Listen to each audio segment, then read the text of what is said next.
அனைவருக்கும் வணக்கம். Tamil Nifty zone YouTube சேனலை சப்ஸ்கிரைப் பண்ற அனைத்து நல்லுள்ளங்களுக்கும் என்னுடைய மனமார்ந்த நன்றிகளை தெரிவித்துக் கொள்கிறேன். இன்னைக்கு நம்ம இந்த வீடியோல என்ன பார்க்க போறோம் அப்படின்னா, ஒரு எஸ்எம்இ ஐபிஓ பத்தி தான் நம்ம பார்க்க போறோம்.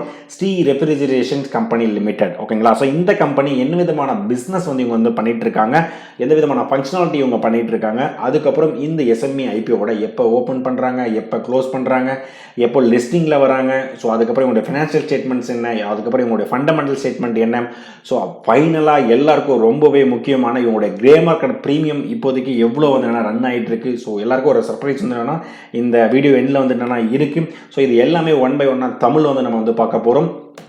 ஸோ நான் செபி ரிஜிஸ்டர்ட் அட்வைசர் கிடையாது. நீங்கள் இன்வெஸ்ட்மெண்ட் ஸ்டார்ட் பண்ணுறதுக்கு முன்னாடி உங்கள் ஃபினான்ஷியல் அட்வைசரை ஒரு தடவை செக் பண்ணிட்டு உங்கள் ரிஸ்க் ரிவார்ட் ரேஷியோக்கு ஏற்ற மாதிரி உங்கள் இன்வெஸ்ட்மெண்ட்டை ஸ்டார்ட் பண்ணுங்க. இந்த video full and full disclaimer applicable. நான் கலெக்ஷன் பண்ண டேட்டாவை இந்த வீடியோ மூலிமா உங்களுக்கு நான் ஷேர் பண்ணிட்டு இருக்கேன். ஸோ நம்ம யூடியூப் சேனல் பார்த்தீங்கன்னா தமிழ் நிப்டி ஜோன். யாரெல்லாம் தமிழில் நீங்கள் ஸ்டாக் மார்க்கெட் ரிலேட்டட் நீங்கள் லேர்ன் பண்ணணும்னு நீங்கள் நினைக்கிறீங்களோ, நம்ம யூடியூப் சேனலோட கண்டென்ட் உங்களுக்கு ரொம்பவே யூஸ்ஃபுல்லாக இருக்கும். நம்ம யூடியூப் சேனலோட கண்டென்ட் எல்லாமே ஒன் பை ஒன்னாக கோத்ரூ பண்ணுங்கள். பிடிச்சிருந்தா சப்ஸ்கிரைப் பண்ணிட்டு சப்போர்ட் பண்ணுங்கள் நண்பர்களே. ஸோ நான் ஒரு சேலஞ்ச் எடுத்திருக்கேன். கம்மிங் இண்டிபெண்டன்ஸ் டேக்குள்ள 15/8/2025 1000 சப்ஸ்கிரைபரை ரீச் பண்ணுவேன் அப்படின்ற ஒரு பாசிட்டிவ் மைண்ட் செட்டில் ரன் பண்ணிட்டு இருக்கேன். பொறுத்திருந்து பார்ப்போம் நம்ம வின் பண்ணுறோமா இல்லை லூஸ் பண்ணுறோமா அப்படின்னு சொல்லிட்டு.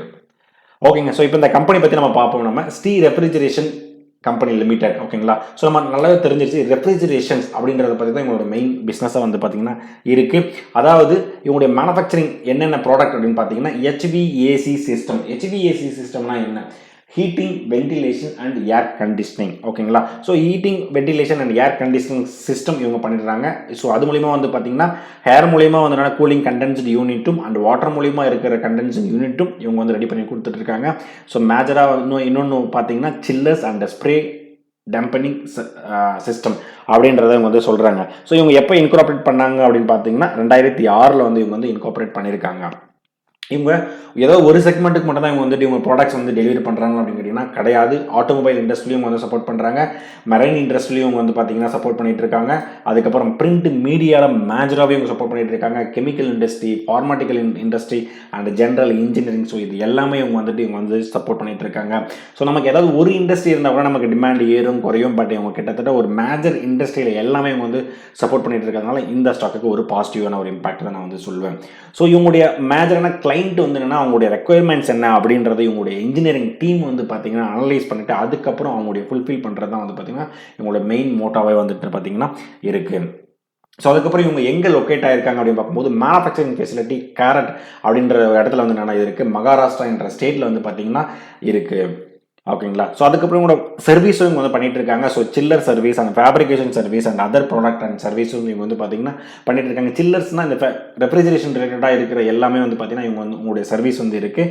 ஃபேப்ரிகேஷன் அப்படின்னு பார்க்கும்போது இவங்களுடைய material management and CNC programming and production and painting process. ஓகேங்களா? ஸோ இது எல்லாமே அதாவது என்னென்னா அந்த ப்ராடக்டை ரெடி பண்ணுறதுக்கான எல்லா ஃபேப்ரிகேஷன்ஸ் ஒர்க்கும் பார்த்தீங்கன்னா அந்த சர்வீஸும் இவங்க பண்ணிட்டு இருக்காங்க. இது இல்லாமல் ஒரு சில ப்ராடக்ட்டுக்கும் இவங்க தனியாகவே பண்ணிட்டு இருக்காங்க. For example air flow measurement rig and psychrometric லேபில் இருக்கிற ஒரு சில ஆக்டிவிட்டியும் இவங்க பண்ணிட்டு இருக்காங்க. ஸோ இப்போ இருக்கிற மே 31, 2025 ஸ்டேட்டஸ் படி இவங்க கிட்ட 129 பெர்மனன்ட் எம்ப்ளாயும் 165 கான்ட்ராக்டல் எம்ப்ளாயும் இவங்க கிட்ட இருக்காங்க. இவங்களுடைய மெயின் காம்படிட்டிவ் ஸ்ட்ரென்த் அப்படின்னா என்ன அப்படின்னு பார்க்கும்போது கஸ்டமைசேஷன் ஆஃப் ப்ராடக்ட்ஸ் பார்த்தீங்கன்னா இவங்க என்ன விதமான கிளைண்ட் கேட்குறாங்களோ அதுக்கேற்ற மாதிரி இவங்க கஸ்டமைசேஷன் பண்ணி கொடுக்குறதுலையும், குவாலிட்டியான ஸ்டாண்டர்ட்ஸ் இவங்க டெலிவரி பண்ணுறதுனாலும், ISO சர்டிஃபிகேஷனும் இவங்க வாங்கி வச்சுருக்காங்க. டெக்னாலஜி அண்ட் கொலாபரேஷனில் ரொம்பவே சூப்பராக இருக்காங்க. வைட் ரேஞ்ச் ஆஃப் ப்ராடக்ட்ஸ் ஏன்னா கிட்டத்தட்ட நிறைய வேரியஸ் செக்டாரில் பார்த்தீங்கன்னா இவங்க இவங்களுடைய பிஸ்னஸ் பார்த்தீங்கன்னா இருக்குது. Strong leadership and experienced management அப்படின்றத சொல்கிறாங்க. ஓகேங்க. இவங்க எந்த விதமான பிஸ்னஸ் பண்ணுறாங்க அப்படின்றது நமக்கு ஓரளவுக்கு தெரிஞ்சிருச்சு. பட் இப்போ நமக்கு என்ன தெரியணும் அப்படின்னா இந்த எஸ்எம்இ ஐபிஓ டேட் பற்றி நமக்கு தெரியணும். ஸோ இந்த கம்பெனி பார்த்தீங்கன்னா ஆல்ரெடி ஜூலை 25 ஜூலை 29 ஆக்சுவலாக அந்த வீடியோ நான் கொஞ்சம் லேட்டாகவே நான் போஸ்ட் பண்ணிட்டு இருக்கேன். ஏன்னா லாஸ்ட் ஒரு 2 days ஒரு பர்சனல் எமர்ஜென்சிக்காக நான் லீவ் எடுத்துட்டேன்.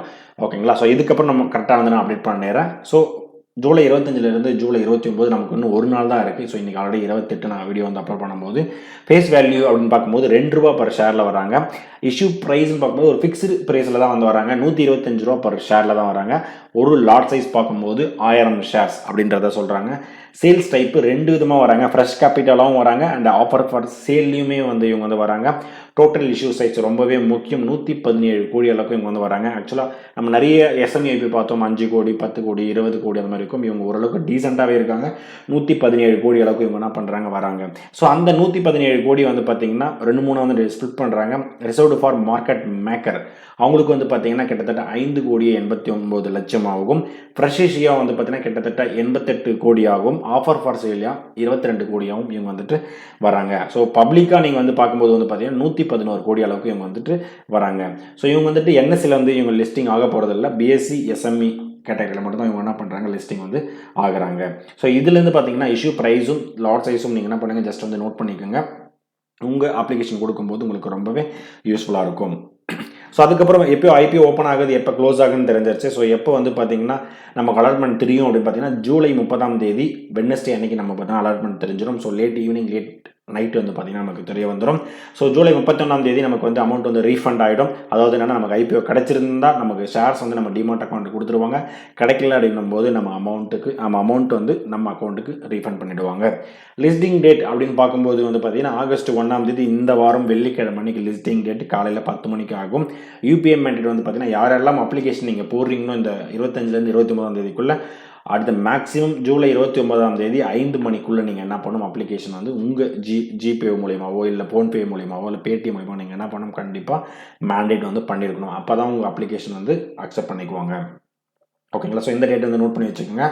அதுக்கப்புறம் இந்த இண்டிவிஜுவல் இன்வெஸ்டர்னா வந்து எத்தனை லாட் வந்து பண்ண முடியும் அப்படின்னு பார்க்கும்போது எஸ்எம்இ இப்போ ரீசெண்டாக வந்து பார்த்தீங்கன்னா 2 லாட் மினிமமும் மேக்ஸிமமும் 2 லாட் தான் வந்து நீங்கள் என்ன பண்ண முடியும். ஸோ கிட்டத்தட்ட ரீட்டைல் கேட்டகரியில் நீங்கள் அப்ளை பண்ண போகிறீங்க அப்படின்னா 2.5 லட்ச ரூபா உங்களுக்கு வந்து தேவைப்படும். Small HNI category and big HNI கேட்டகரின்னு இருக்குது. ஸ்மால் ஹெச்என்ஐ கேட்டகரியில் வந்து பார்த்தீங்கன்னா மினிமம் 3 லாட்லேருந்து 8 லாட் வரைக்கும் உங்களால் அப்ளிகேஷன் வந்து பண்ண முடியும். பிக் ஹெச்என்ஐ கேட்டகரி 9 லாட்டுக்கு மேலே உங்களால் அப்ளிகேஷன் வந்து பண்ண முடியும். ஓகேங்களா? ஸோ அதுக்கப்புறம் வந்து பார்த்தீங்கன்னா மார்க்கெட் மேக்கர் அப்படின்னு பார்க்கும்போது 5% வந்துட்டு பார்த்தீங்கன்னா மார்க்கெட் மேக்கருக்கும், QABக்கு வந்துட்டு 47%, என்ஐஏ கேட்டகரிக்கு 14%, ரீட்டைல் கேட்டகரிக்கு 33%, டோட்டலாக வந்து பார்த்தீங்கன்னா 100% வந்து கொடுக்குறாங்க. மோஸ்ட்லி நம்ம சப்ஸ்கிரைபர் எல்லாமே வந்து பார்த்தீங்கன்னா ரீட்டைல் கேட்டகரியில் தான் இருக்காங்க. ஸோ அவங்களுக்கு 33%ன்றது கிட்டத்தட்ட ஒரு நல்ல ஒரு பொசிஷனாக தான் வந்து பார்த்தீங்கன்னா நான் வந்து பார்க்குறேன். ஓகேங்களா? ஸோ அதுக்கப்புறம் இவங்களோட கேபிஐ நம்ம வந்து பார்க்கணும். எந்த கம்பெனி எடுத்தாலும் ஃபண்டமெண்டலாக அந்த கேபி அந்த கம்பெனி வந்து எப்படி இருக்குது அப்படின்றத பார்க்கணும். So return on equity 15%, ROCE 23%, டெப்ட் பை ஈக்விட்டி 0.37. என்ன கவர்ந்தது எதுன்னு பார்த்தீங்கன்னா டெப்ட் பை ஈக்விட்டி. ஸோ இந்த டெப்ட் பை ஈக்விட்டின்னு பார்க்கும்போது லெஸ் தென் 1ன்றதுனா கிட்டத்தட்ட ஓகேவான ஒரு டெட்டாக தான் வந்து வச்சுருக்காங்க.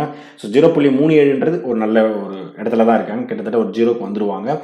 ரிட்டர்ன் ஆன் நெட் ஒர்த்துன்னு பார்க்கும்போது 15.44%, ப்ராஃபிட் ஆஃப்டர் டேக்ஸ்ன்னு பார்க்கும்போது 13%, எபிட்டா மார்ஜினும் 27%, ப்ரைஸ் டு புக் வேல்யூ 4.98. ஓகேங்களா? ஸோ கிட்டத்தட்ட ஒரு நல்ல ரேஞ்சில் தான் வந்து பார்த்தீங்கன்னா இவங்க வந்துட்டு வராங்க. அதுக்கப்புறம் உங்களோட ஃபினான்ஷியல் ஸ்டேட்டஸ்ன்னு பார்க்கும்போது லாஸ்ட் 3 இயர்ஸில் 2023 94 கோடியும் 124 கோடியும் 185 கோடியும் கிட்டத்தட்ட ஒரு கிராஜுவலாக வந்து இவங்க பார்த்தீங்கன்னா இன்க்ரீஸ் ஆகிட்டு இருக்காங்க. ஸோ இவங்க ப்ராஃபிட் மேக்கிங் கம்பெனியா இல்லை லாஸ் மேக்கிங் கம்பெனி அப்படின்னு பார்க்கும்போது ஒரு ப்ராஃபிட் மேக்கிங் கம்பெனி. லாஸ்ட் 3 இயர்ஸ்க்கு முன்னாடி 2 கோடியாக இருந்தவங்க 11 கோடி அண்ட் 13 கோடியாக இருக்காங்க. இதுவும் வந்து பார்த்தீங்கன்னா ஒரு நல்ல பாசிட்டிவ் ட்ரெண்டில் தான் வந்து பார்த்தீங்கன்னா வந்து போயிட்டு இருக்காங்க. ஸோ இபிஎஸ் வேல்யூ இப்போ கரண்ட் ஸ்டேட்டுக்கு வந்து பார்த்தீங்கன்னா முன்னாடி இருக்க ஐபிஓக்கு முன்னாடி வந்து பார்த்தீங்கன்னா 5.25, போஸ்ட் ஐபிஓ டீட்டெயில் எனக்கு வந்து கிடைச்சிருந்தா நான் கண்டிப்பாக போடுறேன். 23.81 அப்படின்றத சொல்கிறாங்க. ஸோ இன்னைக்கு டேட்டுக்கு 28/7/2025 டேட்டுக்கு ஐபிஓ வாட்சில் வந்து பார்த்தேன். ஸோ கிரே மார்க்கெட் ப்ரீமியம் கிட்டத்தட்ட 72% அளவுக்கு உங்களுக்கு வந்து இருக்குது. சப்போஸ் நீங்கள் ஒரு லாட் வந்து நீங்கள் வந்து அப்ளிகேஷன் வந்து கொடுக்குறீங்க அப்படின்னா உங்களுக்கு 72% வந்து பார்த்தீங்கன்னா உங்களுக்கு வந்து என்னென்ன கிடச்சிடும். கிட்டத்தட்ட எனக்கு தெரிஞ்சு 1,25,000 ரூபாய் ஒரு லாட்டுன்னு நினைக்கிறேன். ஸோ ஒரு லாட் வந்து போட்டிங்கன்னா உங்களுக்கு கிட்டத்தட்ட வந்து பார்த்தீங்கன்னா 72% கிட்டத்தட்ட ஒரு 80,000 85,000 உங்களுக்கு கிடைக்கிறதுக்கான ப்ராபர்ட்டி வந்து பார்த்தீங்கன்னா இருக்குது. பட் இருந்தாலும் ஐபிஓ அப்ளிகேஷன் வந்து பார்த்தீங்கன்னா நாளையோட வந்து என்னென்னா க்ளோஸ் ஆகிறது. யாரெல்லாம் அப்ளை பண்ணலையோ உங்களுக்கு இது எல்லா செக்டாரும் எல்லா செக்மெண்ட்டும் உங்களுக்கு ஓகே அப்படின்னா நீங்கள் என்ன பண்ணலாம் அப்ளை வந்து பண்ணலாம். எனக்கு தெரிஞ்ச ஒரு மினிமம் ஒரு 50% கிடைக்கிறதுக்கு நிறையவே சான்சஸ் வந்து இருக்குது. பட் இருந்தாலும் லிக்விடிட்டி வந்து எப்படி இருக்குன்றது ஒரு பெரிய ஒரு சேலஞ்சாக இருக்கும் நம்ம செல் பண்ணும்போது. ஓகேங்களா? ஸோ நான் வந்து இந்த ஐபிஓ வந்து அப்ளை பண்ண போகிறேன். இது என்னுடைய பாயிண்ட் ஆஃப் வியூவிலேருந்து நீங்கள் இந்த ஐபிஓ அப்ளை பண்ண போகிறீங்க அப்படின்னா ஜஸ்ட் என்ன பண்ணுங்கள் அப்ளை பண்ண போகிறீங்கன்றது ஜஸ்ட் என்னன்னா ஐம் கோயிங் டு அப்ளை அப்படின்றத என்ன பண்ணுங்கள் கமெண்ட் பண்ணுங்கள். இல்லை அப்ளை பண்ண போகிறதில்லை அப்படின்னா எந்த ஒரு ஃபேக்டர்ஸ்னால நீங்கள் வந்து அப்ளிகேஷன் வந்து பண்ண போகிறதில்ல அப்படின்றதையும் சொல்லுங்கள். ஓகேங்களா? ஸோ ஃபைனலாக இந்த வீடியோ உங்களுக்கு பிடிச்சிருக்குன்னு நினைக்கிறேன். கண்டிப்பாக இந்த வீடியோ பிடிச்சிருந்தா லைக் பண்ணுங்கள். அடிஷனல் இன்ஃபர்மேஷன் தெரிஞ்சாலும் கமெண்ட் பண்ணுங்கள். இந்த வீடியோ உங்கள் ஃப்ரெண்ட்ஸ் அண்ட் ஃபேமிலிக்கு என்ன பண்ணுங்கள், ஷேர் பண்ணி விடுங்க. ஃபைனலாக எனக்கு சப்ஸ்கிரைப் பண்ணிட்டு சப்போர்ட் பண்ணிட்டு இருக்க அனைத்து நண்பர்களுக்கும் நன்றி நண்பர்களே. இன்னொரு வீடியோவில் நம்ம சந்திப்போம்.